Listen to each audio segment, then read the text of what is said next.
Good morning, students. Today, let us start a new chapter, The Enemy, that is written by Pearl S. Buck, an American writer, an American novelist.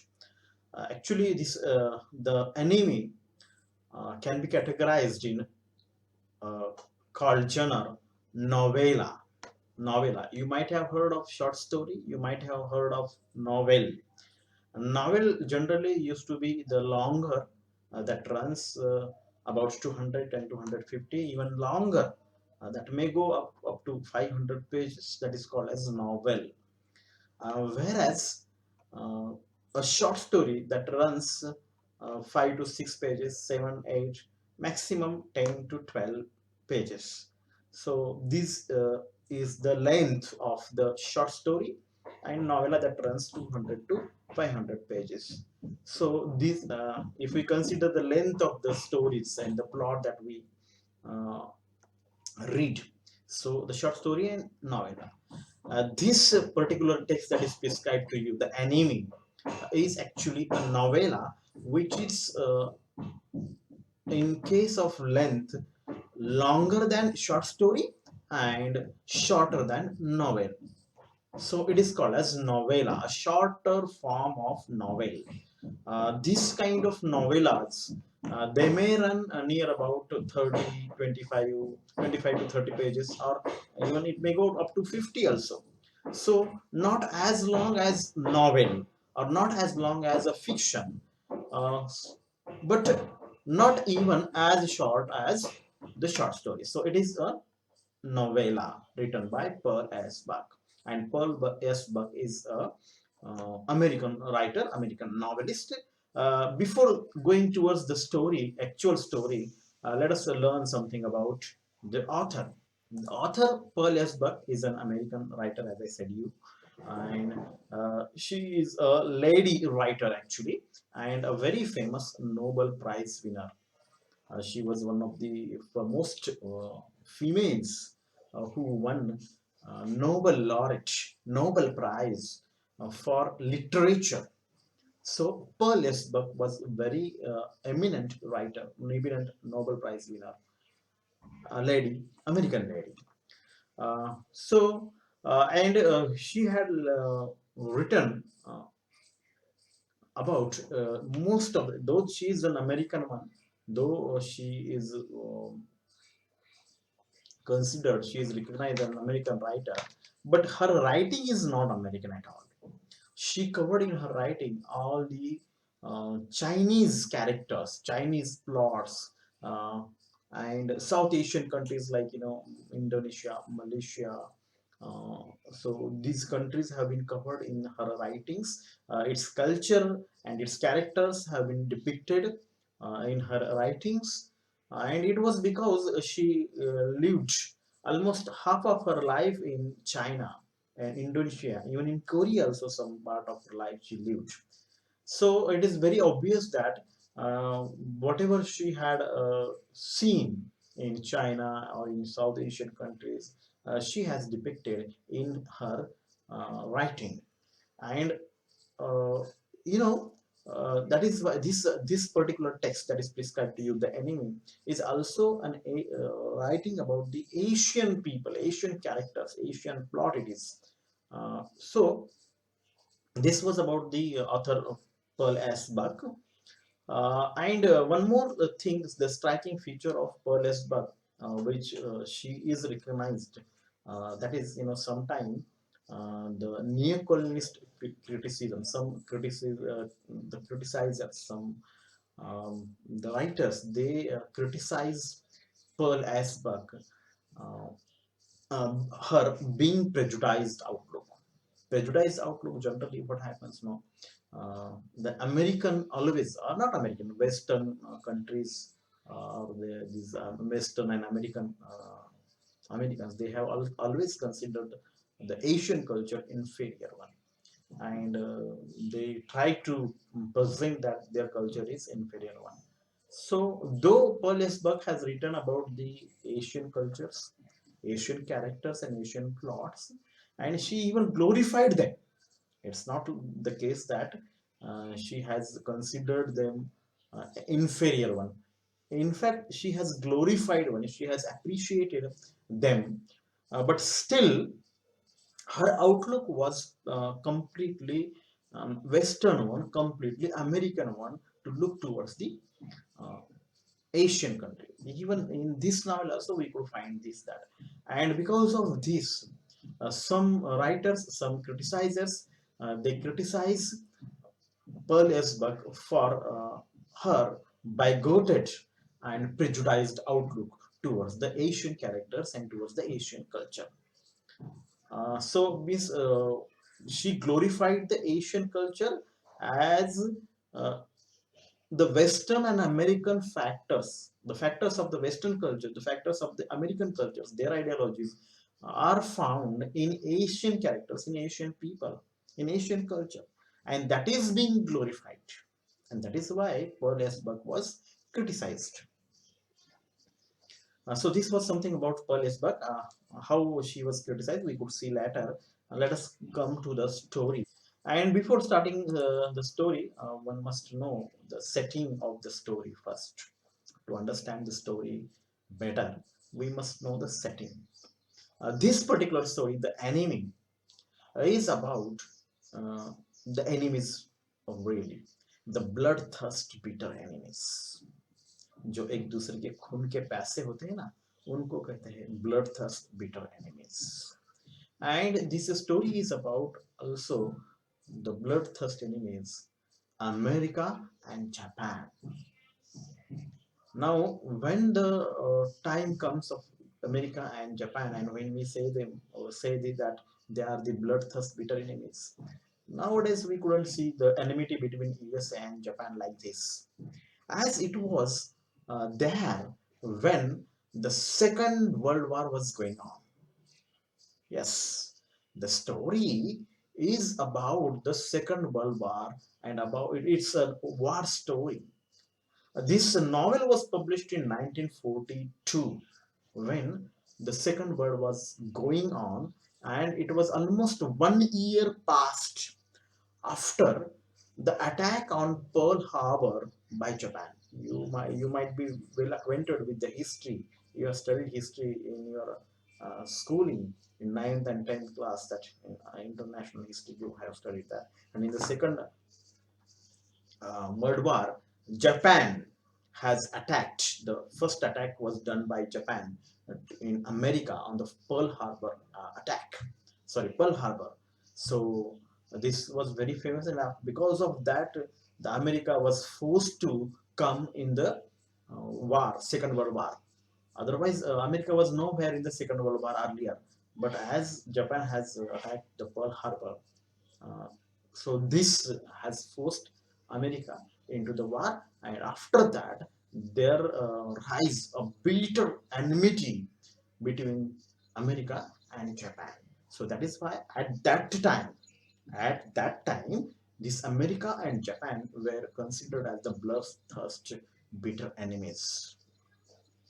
Uh, in case of the First World War, if you see, there was no enmity like Britishers and Germans. No, the German and British they were also the bloodthirsty enemies in First World War.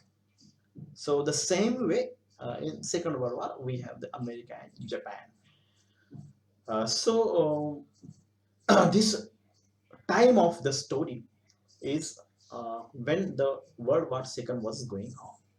The setting of time, World War Second. And let us take consideration of these two countries those are involved in these wars in our story, America and Japan. At that time, America was considered as a very liberal country. Liberal means open-minded one, and having the open ideologies, welcoming ideologies, democratic pattern. It was following, and a peace-living country. This is what America is considered at that time, not now. At that time, uh, America was considered like this: liberal, democratic, and peace-loving. And at another side, we have Japan, which is considered a very rigid and nationalist country. Nationalist, yes, every country need to be nationalist one. But this it's nationalism of Japan in at the time of the Second World War was a kind of racism. That is why the nationalism of Japan at that time was called as nationalist racism. So it was not nationalism, it was actually a racism uh, covered by the called quoted ideology of nationalism. So Japan was considered as a nationalist racism, a very rigid country, and it was very ambitious and imperialist. Japan wanted to spread its empire throughout the world. As you know, the German country was there in First World War. The Hitler was also an example, and Russia, Mussolini. So these were the actually the dictators, and they want to rule other countries. So Japan was also one of them. So this is the background that we must understand before studying the story. USA was a democratic, peace-loving, and liberal country, and Japan was a rigid, nationalist, racist country, and having the ambitions to rule over the world. Ambitious imperialist it was. But still, one more thing I want to tell you that all these ideologies are the consideration, the tags that USA has got, America has the liberal and democratic, or Japan has got the tag being ambitious and racist. Actually, they depends on the outlook, how you look a particular country, how you approach your particular, how you think about it, and these all ideologies now in contemporary scene it is believed that both the outlook, considering USA, considering America, peace living country and democratic country or liberal country, or Japan as a nationalist and racist country, uh, is prejudiced outlook. Now, what does it mean by prejudiced? Prejudiced means having actually no logic, having no logic behind it. When you are just thinking that he is like something, just hearsay. Depend when you have the opinion about something on hearsay, somebody said something or you hear something, just because of that you think that particular person is like that, particular country is like that, particular situation is like that. So you had no experience about it, you have never seen or you have not observed it, just you have heard it. So this kind of outlook is called as prejudiced outlook. And these both the outlooks about USA and Japan are nowadays considered bigoted. Bigoted means um, bigoted means when you have the false impression of something, it is called as bigoted. So bigoted and prejudiced outlook. So these both the countries. So this was about the setting of time. This story was set at the time of Second World War, in which America and Japan has become the bitter enemies, bloodthirst bitter enemies. So this was the setting of time. Let us go to the setting of place. This story is set on the lone coast of Japan. As you know, all the writings of Pearl Esberg, they moves around in South Asia, in China, in Indonesia, in Korea. This particular story that is set in Japan, and most of the part of the story is set on a lone coast of Japan. It is said that it was Hawaii coast of Japan. Hawaii is a place, an area. Hawaii coast of Japan. It is said by the people, but it is in the story. It is nowhere mentioned. Let us say it is a lone coast only. Coast means a shore, seashore. So I hope that you know the difference of coast and shore and beach.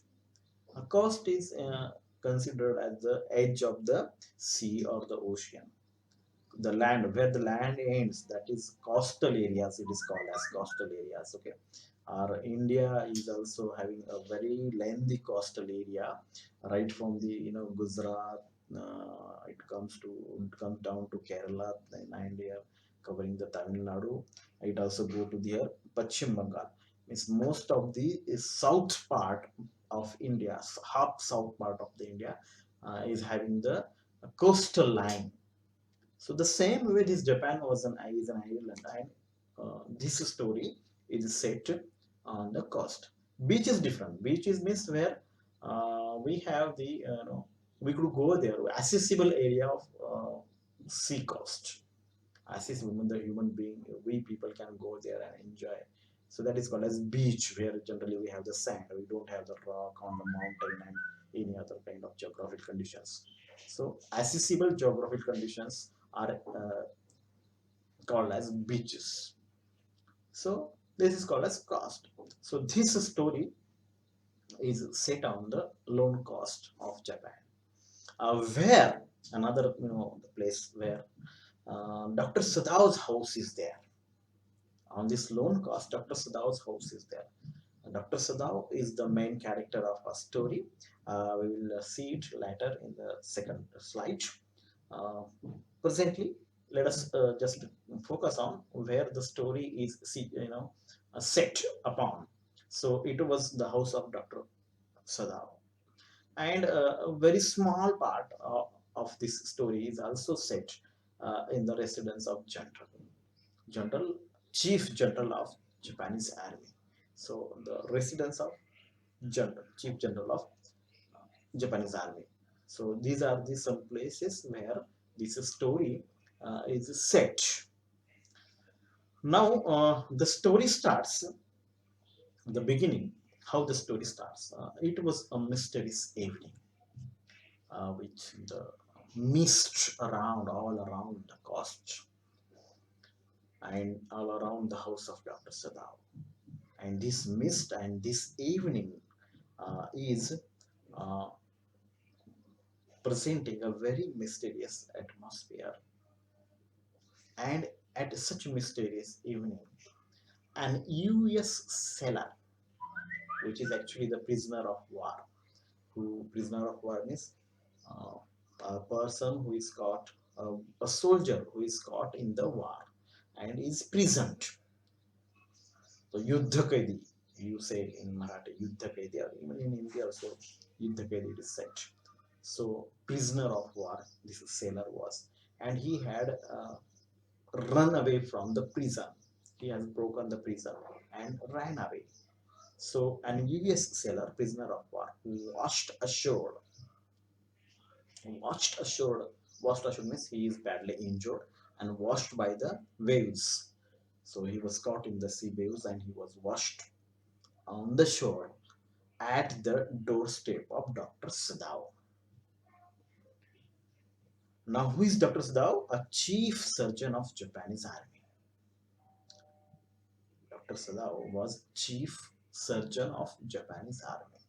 Now, here are the two enemies, bloodthirst bitter enemies. An American who was a soldier, who is a US sailor, who is prisoner of war, who ran away from the prison by breaking it. So, a very dangerous and threatening enemy of Japan.